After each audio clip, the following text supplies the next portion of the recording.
ምን ነው እና ለሀገሬ ሰው እንደው እስከ ዛሬ ቪዲዮ ስትሰሪ እነዛን 2 3 ቪዲዮዎች ዙልያ ነው የሚታየን።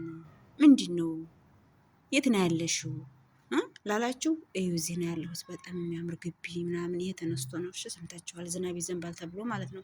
አሰላሙ አሌይኩም ወራህመቱላሂ ወበረካቱ። ውድና የተከበራችሁ የሶፊ ዩቲዩብ ቻናል ቤተሰቦች እንዴት ናችሁልኝ? እኔ ያለሁ አልሐምዱሊላ። ውድ የሌላ እምነት ተከታይ ኢትዮጵያውያን በሙሉ ሰላም ሰላም ብያለሁ። በያላችሁበት የዓለም ዳርቻ ሰላማችሁ ብዝት ይበልልኝ። ውድ ቤተሰቦች ቪዲዮውን በላይክ ጀምሩት። እንዲሁም ደግሞ ቤተሰብ ያልሆናችሁ ሰብስክራይብ ያደረጋችሁ ቤተሰብ ሁኑን በቅንነት ማለት ነው። ውድ እህቶች አላህ ሱብሃነሁ ወተዓላ ስደትን በቃ ብሎ ለሀገራችን ኢትዮጵያ በሰላም እንደወጣን በሰላም ይመልሰን እንላለሁ። ውድ ቤተሰቦች እንግዲህ ዛሬ ቆንጅታ ማለት ነው ቆንጅታ ወጣ ስትል እኔ እህታችሁ የተተኮሰ ልብስ ሳስገባ ቀጥ ስለ አቃጣሪን ተሰክቷል።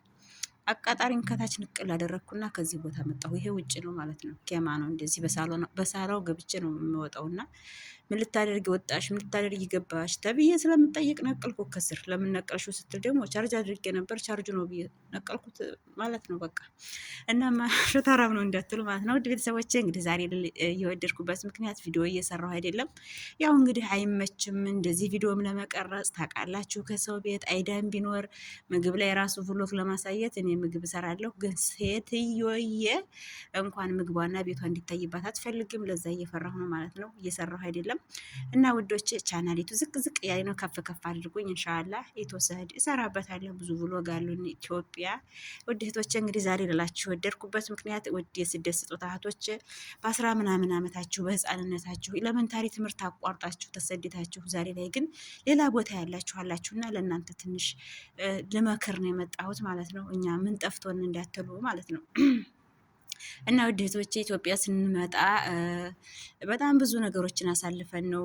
ምንድነው ስሙ የልደት ካርድ አለ፣ በዛ ላይ መታወቂያ፣ ብዙ ነገሮች አሉ ማለት ነው።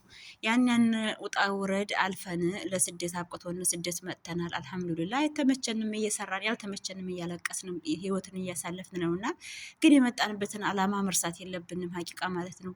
የኢትዮጵያ ሰዎች ቤተሰብ በእርግጥ መረዳት አለበት፣ ግንም አንዳንድ ጊዜ ነው ልክ በቃ እኔ ትዳር የለኝም ምን ቤት የለኝም ምን ልጅ የለኝም እያላችሁ ቤተሰብ ወላሂ አይቀየርም። የኢትዮጵያ ሰው በቃ እኛም እንጎዳለን እነሱም አይጠቀሙም ማለት ነው። ስለዚህ የመጣሽበትን አላማ ውድ እህቴ አላማሽን ከግብ አድርሰሽ በአጭር ሰዓት ወደ ሀገርሽ መመለስን እቀጂ ማለት ነው። ወላሂ በፊት ስደት ቢረዝምም ሀገራቸው በሰላም ይገባሉ። አሁን ላይ ሶሻል ሚዲያ ላይ የምናየው ብዙ ታሞ ብዙ ሙቶ አይስክሬን ብዙ ነገሮችን ነው የምናየው ማለት ነው። እና ስደት ሲረዝም በሽታ ነው የምናዝለው ማለት ነው። ውድ እህቴ ምናልባት ቪዲዮዬን ከሰማችሁ ሰአዳ የምትባላለች ከኔ ከሰውዬ አባት ቤት የምትሰራ እሷ ወላሂ 4 ዓመት የሰራችበት ቤት ሱብሃንአላህ ቤቱ በጣም ቬላ ነው። በዚህ ላይ ልብስ መተኮሱ መቆሙ ወላሂ ብታምኑ ባታምኑ ግሯ ማለት ነው እዚህ ከመታጠፊያው ላይ ወላሂ እቁር ብሏል። ደም ተቋጥሯል ማለት ነው። ሽፍቱ ይሄ ምንድነው?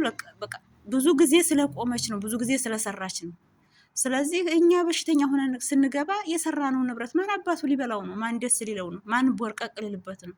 ስለዚህ የበላያችንን ሳናይ የበታያችሁን አይታችሁ እስኪ እንደ ጎረቤቴ እንደ መናሻይ ብዬ 400 ሺህ ብር 300 ሺህ ብር ኮርኒስ የጀብሰም ኮርኒስ እንጂ ማሰራው መናሻይ ብዬ ኬሻ ፕላስቲክ እያልኩኝ እያልሽ በዱንያ ወላሂ ተወዳደሩ አላለንም። አላህ በአኺራ በዚህ በዲናችን መወዳደር ይሻለናል። ዱንያ በላሽ ናት ወላሂ። ሁላችንም ጥላናት እንሄዳለን።